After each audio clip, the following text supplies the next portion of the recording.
Olá pessoal, me chamo Priscila Queiroga, sou professora aqui do IBET e fui convidada a gravar uma pílula para vocês sobre o conteúdo do Seminário 5, que é Segurança Jurídica, Processo, Coisa Julgada, Ação Rescisória e Precedentes em Matéria Tributária. E para falar de segurança jurídica, esse sobreprincípio que nos é tão caro aqui no direito tributário, eu queria retomar com vocês um dos principais pilares do construtivismo lógico-semântico, que é a premissa de que direito é texto.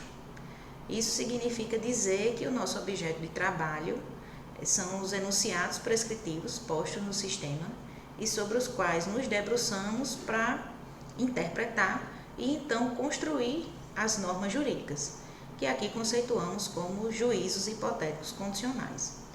E a interpretação, como já foi visto no seminário anterior, é uma atividade inesgotável, fundada, além de outras coisas, nos horizontes da cultura do intérprete e nas relações que ele tece com os outros textos. Para o construtivista, como vocês já devem ter lido bastante até aqui, o texto não possui um sentido que deve ser encontrado pelo intérprete, mas ao contrário, é o próprio intérprete que é o construtor desses sentidos.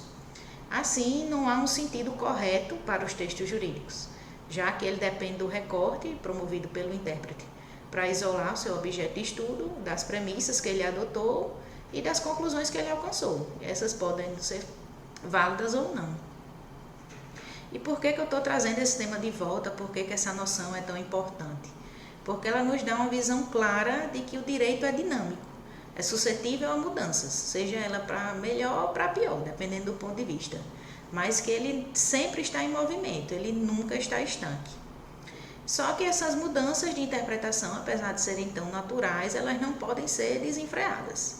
É justamente o princípio da segurança jurídica que nos dá a base para forçar que os rumos dessas alterações mantenham a previsibilidade da regulação das condutas. E é justamente essa a palavra-chave deste seminário, previsibilidade. Deve haver uma confiabilidade no sistema jurídico e nas relações jurídicas a serem estabelecidas, principalmente entre o fisco e o contribuinte, já que essa relação envolve uma lapidação compulsória do patrimônio do contribuinte. A gente sempre trabalha com o contribuinte tendo o dever de pagar seus tributos, mas a gente sempre tem que lembrar que ele tem o direito de que essa cobrança seja justa e adequada, que esteja em conformidade com o que está prescrito em lei e na Constituição.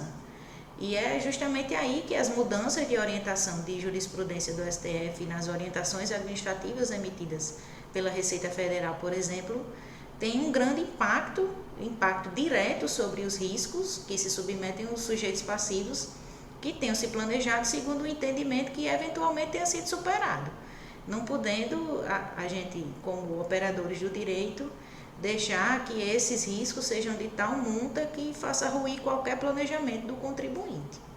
E é nessa aula que a gente vai tratar dos meios que a gente detém no sistema jurídico para dar efetividade à segurança jurídica, investigando os instrumentos processuais que dispomos para trabalhar com eles no caso concreto.